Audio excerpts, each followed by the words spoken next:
हरे कृष्णा। शारदीय नवरात्रि के 8वें दिन आप सभी भक्तों का स्वागत है। इस पवित्र नवरात्रि का आज 8वां दिन है और 8वें दिन माँ महागौरी की पूजा की जाती है। इस दिन को महाअष्टमी के नाम से भी जाना जाता है। ये दिन कन्या पूजन के लिए विशेष माना गया है। आदिशक्ति श्री दुर्गा को अष्टम रूप श्री महागौरी को कठिन तपस्या करने के बाद उनका पुनः गौर वर्ण प्राप्त हुआ था, इसलिए उन्हें उज्ज्वला स्वरूपा, महागौरी, ऐश्वर्य प्रदायिनी और पूज्य मंगला नामों से भी जाना जाता है। माँ महागौरी का वर्ण श्वेत है। वे शंख, चंद्र और कुंद के फूल के समान हैं। उनके वस्त्र तथा आभूषण भी श्वेत हैं। वे 4 भुजाएं धारण करती हैं। उनका वाहन वृषभ है। उनके दाहिने हाथ में अभय मुद्रा और नीचे वाले हाथ में त्रिशूल है। बाईं ओर के ऊपर वाले हाथ में वे डमरू धारण करती हैं और नीचे का हाथ उनका वर मुद्रा में रहता है। माँ महागौरी का स्वभाव और स्वरूप अत्यंत शांत, निर्मल और पुण्य प्रदायक है। तो चलिए नवरात्रि के आज अष्टम दिन पर हम दुर्गा सप्तशती पाठ से हमारी आगे की कथा का श्रवण करते हैं। इस कथा की पिछली कड़ी में हमने सुना कि अनेक मातृ शक्तियों ने मिलकर निशुंभ का वध कर दिया। सभी असुर सेना भागने लगी। चारों ओर हाहाकार मच गया और ये सब देखकर शुंभ अत्यंत क्रोधित हो गया था। जब उसने देखा कि अपने प्राण से भी प्रिय भाई निशुंभ की हत्या हो चुकी है और समस्त सेना का संहार हो गया है, तो वो अत्यंत क्रोधित होकर देवी के पास आया और उनसे कहने लगा, हे दुष्ट दुर्गे, तू बल के अभिमान में आकर झूठ मूठ का अभिमान कर रही है। तू बहुत मानिनी बन चुकी है। तू अन्य स्त्रियों के बल का सहारा लेकर लड़ रही है। तो इसके उत्तर में देवी ने कहा, अरे ओ दुष्ट, मैं अकेली ही हूँ। इस संसार में मेरे सिवा और कौन है? जरा ये देख, ये मेरी ही विभूतियाँ हैं और इसीलिए वो मेरे अंदर प्रवेश कर रही है। ऐसा कहने पर ब्रह्माणी आदि समस्त देवताओं की शक्तियाँ माँ अंबिका के शरीर में प्रवेश कर गई और उस समय केवल देवी अंबिका ही रह गई। देवी ने आगे कहा, मैं अपनी ऐश्वर्य शक्ति से अनेक रूपों में विभाजित हुई थी और उन सभी रूपों को अब मैंने अपने अंदर समेट लिया है। अब मैं तेरे सामने अकेली ही खड़ी हूँ। अगर तुझ में हिम्मत है, बल है और पराक्रम है तो आजा, युद्ध कर। और इस प्रकार सभी के देखते देखते देवी और शुंभ दैत्य के बीच में भयंकर युद्ध छिड़ गया। बाणों की वर्षा और तीखे शस्त्रों द्वारा अस्त्रों के प्रहार से उन दोनों का युद्ध सभी लोगों के लिए भयानक दिख रहा था। उस समय देवी अंबिका ने सैकड़ों दिव्य अस्त्र शस्त्र छोड़े और उन सभी ने दैत्यराज शुंभ ने उनके निवारक अस्त्रों द्वारा काट दिए। उसी प्रकार शुंभ ने जो दिव्य अस्त्र चलाए, उन सभी को देवी ने अपने हुंकार मात्र से विदीर्ण कर दिए।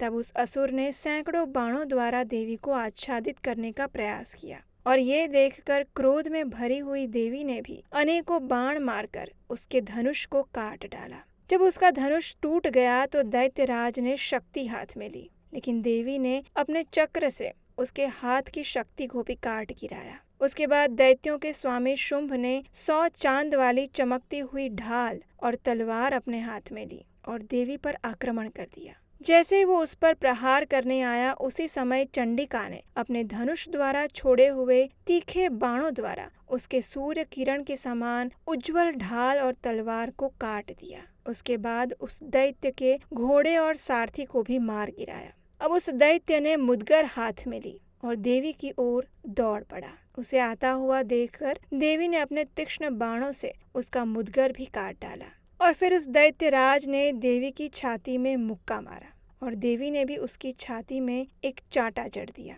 देवी का थप्पड़ खाकर दैत्यराज शुंभ पृथ्वी पर गिर पड़ा, लेकिन फिर से तुरंत खड़ा हो गया। वो उछला और देवी को ऊपर ले जाकर आकाश में खड़ा हो गया। उस समय चंडिका ने भी आकाश में बिना किसी आधार के शुंभ के साथ युद्ध करना आरंभ कर दिया और उस समय वो भयानक दैत्य और चंडिका आकाश में एक दूसरे के साथ लड़ने लगे। इस प्रकार अनेक समय तक युद्ध होने के बाद अंबिका देवी ने उसे उठाकर घुमाया और पृथ्वी पर पटक दिया। नीचे गिरने पर दुष्टात्मा दैत्य पुनः चंडिका का वध करने के लिए उनकी ओर दौड़ पड़ा।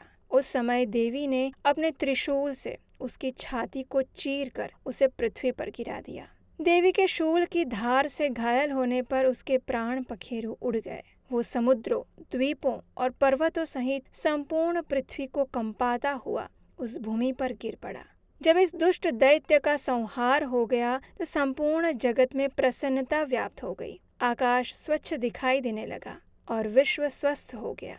पहले जो उल्कापात और मेघ हो रहे थे वे सब शांत हो गए और उस दैत्य के मारे जाने पर नदियां भी ठीक से बहने लगी। और ये सब देखकर देवतागण अत्यंत प्रसन्न हो गए। यक्ष, किन्नर सहित सभी देवता आकाश से पुष्प वृष्टि करने लगे, देवी की जय जयकार करने लगे और गंधर्वगण मधुर गीत गाने लगे। अप्सराएं नृत्य करने लगी, पवित्र वायु बहने लगी, सूर्य का तेज प्रकट हो गया और अग्निशाला की बुझी हुई आग अपने आप प्रज्वलित हो गई और संपूर्ण दिशाओं के भयंकर नाद शांत हो गए। इस प्रकार देवी द्वारा शुंभ और निशुंभ का वध हो जाने के बाद सभी देवतागण अग्नि को आगे करके देवी कात्यायनी की स्तुति करने लगे और उस समय अभिष्ट की प्राप्ति हो जाने से उनके मुख कमल चमक उठे थे। उनके प्रकाश से दिशाएं जगमगा रही थी। देवताओं ने कहा, शरणागत की पीड़ा दूर करने वाली हे देवी, आप हम पर प्रसन्न हो। हे संपूर्ण जगत की माता, आप प्रसन्न हो। हे विश्वेश्वरी, आप विश्व की रक्षा करें। हे देवी, आप चराचर जगत की अधीश्वरी हैं। आप इस जगत का एकमात्र आधार हैं, क्योंकि पृथ्वी रूप में आप ही स्थित हैं। हे देवी, आपका पराक्रम अलंघनीय है। आप ही जल रूप में स्थित होकर संपूर्ण जगत को तृप्त करती हैं। आप ही बल संपन्न वैष्णवी हैं। इस विश्व की कारणभूता परा माया है। हे देवी, आपने इस समस्त जगत को मोहित कर रखा है। आपके प्रसन्न होने पर इस पृथ्वी पर मोक्ष की प्राप्ति होती है। संपूर्ण विद्याएं आप ही के भिन्न भिन्न स्वरूप हैं। इस जगत में जितनी भी स्त्रियां हैं वे सभी आपकी ही मूर्ति हैं। एकमात्र आपने ही इस विश्व को व्याप्त कर रखा है। हम आपकी स्तुति किस प्रकार करें? किन पदार्थों से, किन शब्दों से आपका स्तवन करें? बुद्धि रूप से सभी लोगों के हृदय में विराजमान रहने वाली, स्वर्ग और मोक्ष प्रदान करने वाली हे नारायणी देवी, हम आपको नमस्कार करते हैं। कला, काष्ठा आदि के रूप से क्रमशः परिणाम की ओर ले जाने वाली और विश्व का उपसंहार करने में समर्थ हे नारायणी देवी, आपको नमस्कार है। हे देवी, आप सभी प्रकार का मंगल करने वाली और मंगलमयी हैं। कल्याणदायिनी शिवा हैं। सभी पुरुषार्थों को सिद्ध करने वाली शरणागत वत्सला, 3 नेत्रों वाली गौरी हैं। हम आपको नमस्कार करते हैं। आप सृष्टि, पालन और संहार की शक्ति भूता सनातनी देवी और गुणों का आधार हैं। हे सर्वगुणमयी नारायणी देवी, आपको नमस्कार है। आपकी शरण में आए हुए दीन, हीन और पीड़ितों की रक्षा में सदैव संलग्न रहने वाली और सबकी पीड़ा दूर करने वाली हे नारायणी देवी, हम आपको नमस्कार करते हैं। आप ब्रह्माणी का रूप धारण करके हंसों से जुते हुए विमान पर बैठती हैं। कुश मिश्रित जल छिड़कती रहती हैं। हम आपको नमस्कार करते हैं। माहेश्वरी रूप से त्रिशूल, चंद्रमा और सर्प को धारण करती हैं। महान वृषभ की पीठ पर बैठने वाली हे नारायणी देवी, हम आपको नमस्कार करते हैं। मोर और मृग से घिरी रहने वाली, महाशक्ति धारण करने वाली कौमारी रूप धारिणी हे निष्पापे नारायणी, हम आपको नमस्कार करते हैं। शंख, चक्र, गदा और शारंग धनुष रूप उत्तम आयुधों को धारण करने वाली वैष्णवी शक्ति रूपा हे नारायणी, आप हम पर प्रसन्न हो। हाथ में भयानक महाचक्र लिए दाढ़ों पर धरती को उठाए वाराही रूप धारिणी हे कल्याणमयी नारायणी, हम आपको नमस्कार करते हैं। भयंकर नृसिंह रूप से दैत्यों के वध के लिए प्रयास करने वाली और त्रिभुवन की रक्षा में सदैव संलग्न रहने वाली हे नारायणी देवी, आपको हमारा कोटि कोटि नमस्कार है। मस्तक पर किरीट और हाथ में महावज्र धारण करने वाली, सहस्त्र नेत्रों के कारण उद्दीप्त दिखाई देने वाली और वृत्रासुर के प्राणों का अपहरण करने वाली हे इंद्र शक्ति रूपा नारायणी, हम आपको नमस्कार करते हैं। शिवदूती रूप से दैत्यों की महती सेना का संहार करने वाली, भयंकर रूप धारण करके विकट गर्जना करने वाली हे नारायणी, आपको नमस्कार है। दाढ़ों के कारण विकराल मुख वाली, मुंडमाला से विभूषित मुंड मर्दिनी चामुंडा रूपी नारायणी, हम आपको नमस्कार करते हैं। लक्ष्मी, लज्जा, महाविद्या, श्रद्धा, पुष्टि, स्वधा, ध्रुवा, महारात्रि और महाअविद्या रूपा नारायणी, हम आपको नमस्कार करते हैं। मेधा, सरस्वती, वरा, भूति, बाभ्रवी, रंग की पार्वती, बाभ्रवी, तामसी, नियता, ईशा, हे नारायणी, हम आपको नमस्कार करते हैं। हे सर्वस्वरूपा सर्वेश्वरी, हर प्रकार की शक्तियों से संपन्न दिव्य रूपा दुर्गे देवी, सभी भयों से हमारी रक्षा करें, हम आपको नमस्कार करते हैं। हे कात्यायनी, इस 3 लोचनों से विभूषित आपका सौम्य मुख हर प्रकार के भयों से हमारी रक्षा करे, हम आपको नमस्कार करते हैं।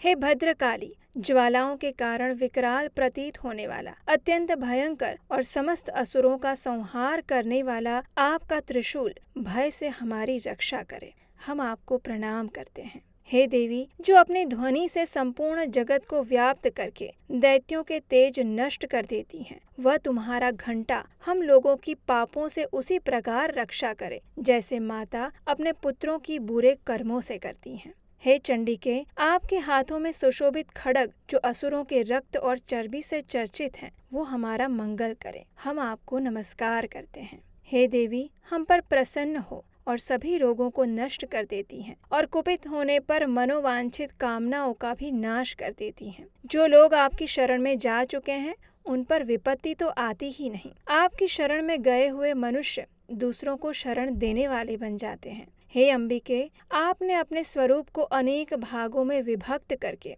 नाना प्रकार के रूपों से जो इस समय इन धर्मद्रोही महादैत्यों का संहार किया है, वो और कौन कर सकता है। विद्याओं में ज्ञान को प्रकाशित करने वाले शास्त्रों में तुम्हारे सिवा और किसका वर्णन हो सकता है। जहाँ राक्षस, जहाँ भयंकर विष वाले सर्प, जहाँ शत्रु, जहाँ लुटेरों की सेना और दावानल हो, वहाँ समुद्र के बीच में भी साथ रहकर तुम विश्व की रक्षा करती हो। हे विश्वेश्वरी, तुम विश्व का पालन करने वाली हो, विश्व रूपा हो और इसीलिए संपूर्ण विश्व को धारण करती हो। तुम भगवान विश्वनाथ की वंदनीय हो। जो लोग भक्ति पूर्वक आपके सामने मस्तक झुकाते हैं, वे संपूर्ण विश्व को आश्रय देने वाले होते हैं। हे देवी, हम पर प्रसन्न हो। जिस प्रकार इस समय असुरों का वध करके आपने शीघ्र ही हमारी रक्षा की है, उसी प्रकार सदैव हमें शत्रुओं के भय से बचाएं। संपूर्ण जगत का पाप नष्ट कर दें और उत्पात एवं पापों के फल स्वरूप प्राप्त होने वाले महामारी आदि बड़े बड़े उपद्रवों को शीघ्र ही दूर करें। विश्व की पीड़ा दूर करने वाली देवी, हम आपके चरणों पर पड़े हैं, हम पर प्रसन्न हो। हे त्रिलोक निवासियों की पूजनीय परमेश्वरी, आप हमें वरदान दें, हम पर प्रसन्न हो। इस प्रकार देवताओं द्वारा प्रार्थना किए जाने पर देवी अंबिका ने कहा, हे देवताओं, मैं आपको वर देने के लिए तैयार हूँ। आप सबके मन में जिसकी भी इच्छा हो, कामना हो, वो वर मांग लीजिए। संसार के लिए उस उपकारक वर को मैं अवश्य प्रदान करूंगी। इस प्रकार देवी के मधुर वचन सुनकर देवताओं ने कहा, हे सर्वेश्वरी, आप इसी प्रकार तीनों लोकों की समस्त बाधाओं को शांत करें और हमारे शत्रुओं का नाश करती रहें। तो इसके उत्तर में देवी ने कहा, हे देवतागण, वैवस्वत मनवंतर के 28वें युग में शुंभ और निशुंभ नाम के 2 अन्य महादैत्य उत्पन्न होंगे और तब मैं नंदगोप के घर में उनकी पत्नी यशोदा के गर्भ से अवतीर्ण होकर विंध्याचल में जाकर रहूंगी और उक्त दोनों असुरों का नाश करूंगी। फिर अत्यंत भयंकर रूप से पृथ्वी पर अवतार लेकर मैं विप्रचित्ति नाम वाले दानवों का भी वध करूंगी। उस भयंकर महादैत्यों का भक्षण करते समय मेरे दांत अनार के फूल की भांति लाल हो जाएंगे और तब स्वर्ग में देवता, मर्त्यलोक में मनुष्य सदैव मेरी स्तुति करते हुए मुझे रक्त दंतिका के नाम से पुकारेंगे। उसके बाद जब पृथ्वी पर 100 वर्षों के लिए वर्षा रुक जाएगी, पानी का अभाव हो जाएगा, उस समय मुनियों के द्वारा प्रार्थना करने पर मैं पृथ्वी पर अयोनिजा रूप में प्रकट होंगी और 100 नेत्रों से मुनियों को देखूंगी। अतः मनुष्य शताक्षी इस नाम से मेरा वंदना गान करेंगे।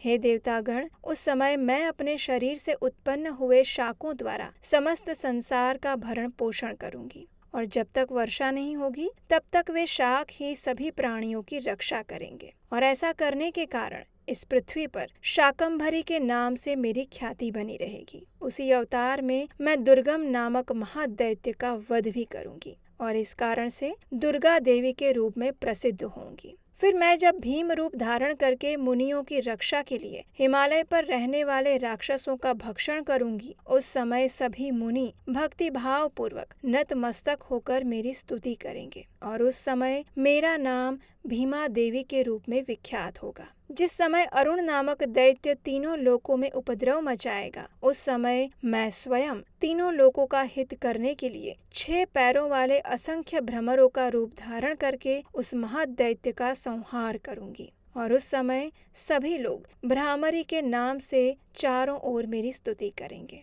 और इस प्रकार जब जब संसार में इस दैत्य रूपी बाधा उत्पन्न होगी, तब तब मैं अवतार लेकर शत्रुओं का संहार करूंगी। इस प्रकार देवी भगवती ने देवताओं को अभय वरदान प्रदान किया और ये वरदान प्राप्त करके सभी देवतागण प्रसन्न हो गए। और उसके बाद क्या हुआ, ये हम जानेंगे आने वाली कड़ी में, यानी कल नवरात्रि के अंतिम दिन हम इस दुर्गा सप्तशती पाठ की पूर्णाहुति करेंगे। तो उसे याद से सुनने के लिए आपके अपने इस चैनल को याद से सब्सक्राइब करके रख लीजिए और नोटिफिकेशन भी ऑन कर लीजिए ताकि अंतिम कथा को भी आप मिस ना करें। हरे कृष्ण।